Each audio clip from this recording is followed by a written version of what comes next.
Chicken বা মুরগি পছন্দ করে না এমন মানুষ নেই। এক একজন আমরা এক এক সিস্টেমে রান্না করে থাকি। আজকে আমি সম্পূর্ণ ভিন্ন পদ্ধতিতে আপনাদের জন্য এই চিকেন রেসিপিটা নিয়ে আসলাম, যার সাথে আসবে নতুনত্ব এবং ফ্যামিলির সবাই খুবই মজা করে খাবে। আর একদম ঘরোয়া যে উপকরণ আছে সেই উপকরণেই আমি এটা রান্না করেছি। তো চলেন এবার শুরু করা যাক আমি এটা কিভাবে রান্না করেছি। আসসালামু আলাইকুম। আমি এখানে 1 কেজি 200 গ্রামের মতো দেশি চিকেন নিয়েছি। আর এই চিকেনগুলোকে আমি খুব ভালোভাবে লবণ দিয়ে ধুয়ে নিয়েছি। আর এই চিকেনের চামড়া সহ নিয়েছি, দেখতে পাচ্ছেন, কারণ দেশি মুরগির আসল মজাই হচ্ছে চামড়ায়। যেমনটা হাঁসের মাংসও আছে, আমি হাড়, মাংস, পা সব কিছু নিয়ে নিলাম। এবারে চলে আসলাম মূল প্রসেসে। একটা প্যানে আমি তেল দিয়ে দিচ্ছি। আমি এখানে হাফ কাপের মতো তেল ইউজ করছি, যেহেতু চিকেনের চামড়ায়ও কিন্তু বেশ তেল আছে। এবারে আমি কিছু মশলা দিয়ে দিচ্ছি। এখানে এলাচ নিয়েছি 4টি, এটা আমার বড় এলাচ, এটাতে কিন্তু ফ্লেভার বেশি। কিছু লবঙ্গ এবং 3টি তেজপাতা মাঝখান থেকে কেটে দিলাম। এলাচগুলোকেও মাঝখান থেকে ফেটে নিয়েছি। এবার জাস্ট কয়েক সেকেন্ড নেড়ে চেড়ে দিব। তারপরে পেস্ট মশলাগুলো দিয়ে দিব। আদা পেস্ট নিয়েছি প্রায় 3 টেবিল চামচের মতো, 2টো বড় সাইজের পেঁয়াজের পেস্ট এবং প্রায় 2 টেবিল চামচের মতো রসুন নিয়েছি। রসুন আমি একটু বেশি ব্যবহার করি, সেই জন্য এই পরিমাণে নিয়েছি। আপনাদের পছন্দ মতো দিতে পারেন। এবং মশলাটা একটু বেশি দিয়েছি কারণ আমার চিকেনের পরিমাণটা একটু বেশি। আপনাদের চিকেনের পরিমাণ অনুযায়ী মশলাগুলো দিয়ে দিবেন। এখানে বেশি সময় আমি কষাবো না, জাস্ট যেন মশলার যে কাঁচা ফ্লেভারটা আছে সেটা চলে যায়। আর যখন কালারটা একটু চেঞ্জ আসবে তখনই আমি চিকেনটা দিয়ে দিব। আর এইভাবে কিন্তু আপনারা ব্রয়লার মুরগি বা গরুর মাংস এইভাবেই রান্না করতে পারেন, সেম প্রসেসে। আর এটা কিন্তু দুর্দান্ত হয়, অবশ্যই ট্রাই করবেন। তো দেখতে পাচ্ছেন আমার মশলাটা কিন্তু হয়ে গিয়েছে। এবার আমি চিকেনটা দিয়ে দিচ্ছি। আমি সবসময় চেষ্টা করি কিভাবে একটু নতুনত্ব আনা যায় টেস্টে এবং রান্নায়, যেন সবাই অনেক খুশি হয়। কারণ সবসময় আসলে একরকম রান্না খেতে ভালো লাগে না। তো এবার আমি লবণ দিয়ে দিলাম টেস্ট অনুযায়ী।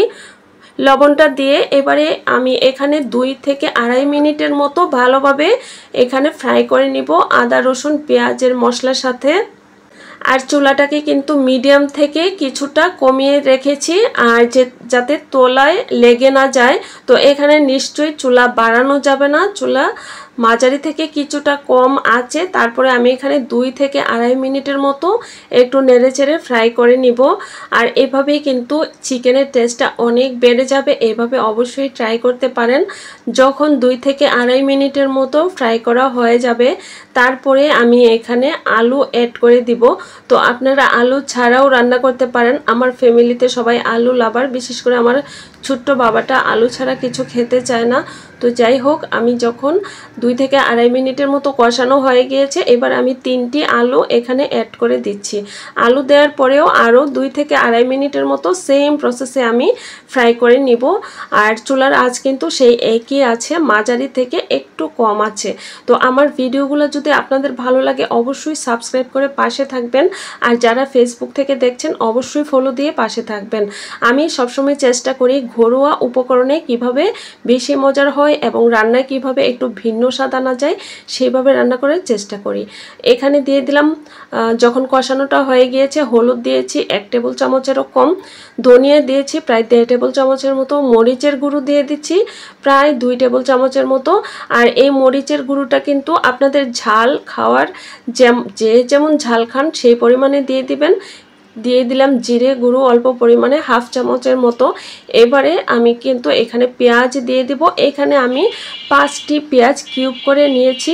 আমি পেঁয়াজটা একটু বেশি পরিমাণে ব্যবহার করছি, আপনাদের প্রয়োজন মতো বা পছন্দ মতো দিয়ে দিতে পারেন। আর এই রান্নায় কিন্তু টমেটো ইউজ করতে পারেন।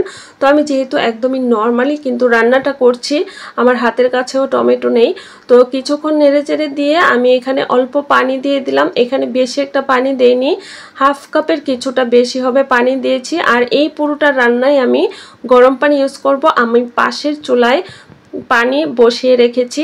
তো দেখতে পাচ্ছেন পানি দেওয়ার পরে জাস্ট 1 মিনিটের মতো নেড়েচেড়ে আমি ঢাকনা দিয়ে দিলাম। আর এই ঢাকনা দেওয়ার পরেও কিন্তু চুলার আঁচ আমি বাড়াইনি বা কমাইনি, সেম আছে। তো আমি জাস্ট 5 মিনিটের মতো এভাবে ঢাকনা দিয়ে রান্না করেছি। আর এই 5 মিনিটেই কিন্তু আমার এই মাংসটা 60% মতো সেদ্ধ হয়ে গিয়েছে। ভাবতে পারেন যে এত তাড়াতাড়ি কিভাবে হলো। এই প্যানটাতে খুব দ্রুত সেদ্ধ হয়ে যায়। আপনারা যে পাতিলে স্পিডলি রান্না করবেন সেইভাবেই কিন্তু সময়টা কম বেশি লাগতে পারে। আরও কিছুক্ষণ নেড়ে চেড়ে দিয়ে এবারে আমি গরম পানি দিয়ে দিলাম। আমার পছন্দ মতো ঝোল দিয়েছি, আপনাদের পছন্দ মতো ঝোলটা কমিয়ে বাড়িয়ে নিতে পারেন।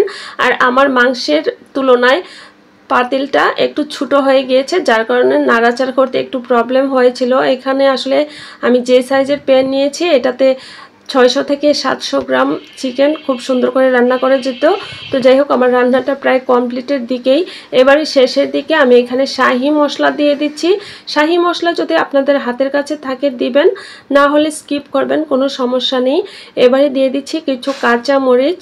আর আপনারা কিন্তু এখানে নর্মাল পানিটাও ইউজ করতে পারবেন। আর এই শাহি মশলায় অনেকগুলো মশলার সংমিশ্রণে কিন্তু এই মশলাটা তৈরি করা হয়। আমি এটা অনলাইন থেকে আনিয়েছিলাম। আর এটা দিলে তেমন এক্সট্রা কোনো মশলা ইউজ করতে হয় না। এটাতে যেহেতু অনেকগুলো মশলার ফ্লেভার আছে, এটা দিলে অন্যরকম একটা টেস্ট পাওয়া যায়। এবারে আমি কিছুক্ষণ রান্না করার পরে আবারও ঢাকনা দিয়ে দিলাম। আর এবার আমি জাস্ট এখানে আরও 5 মিনিটের মতো রান্না করে চুলা বন্ধ করে দিয়েছি। আর এবার ফাইনাল লুকটা আপনাদেরকে দেখিয়ে দিচ্ছি। আমি আসলে সার্ভ করে দেখাতে পারলাম না, এইভাবেই দেখিয়ে থাকি বেশিরভাগ, খুবই ব্যস্ত থাকি। আর কালারটা দেখেই বুঝতে পারছেন যে কতটা মজার হয়েছে। এভাবে নিশ্চয়ই ট্রাই করবেন, পরিবারের সবাই পছন্দ করবে আশা করি ইনশাআল্লাহ। যদি ভালো লেগে থাকে অবশ্যই সাবস্ক্রাইব করে পাশের বেল আইকন বাজিয়ে দেবেন, তাহলে আমার নিত্য নতুন এবং মজার ও সহজ রেসিপিগুলো আপনাদের সামনে পৌঁছে যাবে। আমার নেক্সট ভিডিও দেখার আমন্ত্রণ জানিয়ে আজকের মতো আল্লাহ হাফেজ, সবাই ভালো থাকবেন।